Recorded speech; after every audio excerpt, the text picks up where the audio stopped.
ठाकुर जी नहीं पधारे।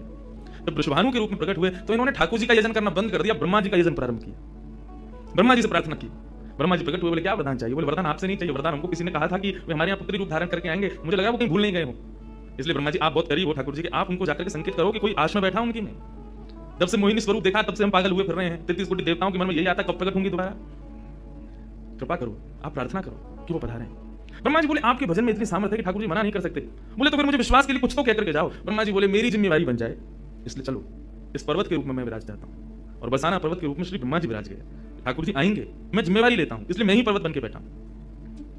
ब्रह्मा जी ने जाकर के प्रार्थना की। ठाकुर जी बोले मैं तो सच में ही भूल गया था कि मुझे जाना है। बोले भगवान वो बहुत प्रतीक्षा कर रहे हैं आपकी। वृषभानु जी का भजन कैसा बताया। वृषभानु जी की एक ही इच्छा है कि मेरे पास जो पुत्री रूप ठाकुर जी का आवे, ठाकुर जी मोहिनी बनकर के आए तो 33 कोटि देवताओं के हृदय में ठाकुर जी के प्रति वात्सल्य भाव प्रकट नहीं हुआ, प्रेम भाव प्रकट नहीं हुआ, कुछ और ही भाव था उन देवताओं का।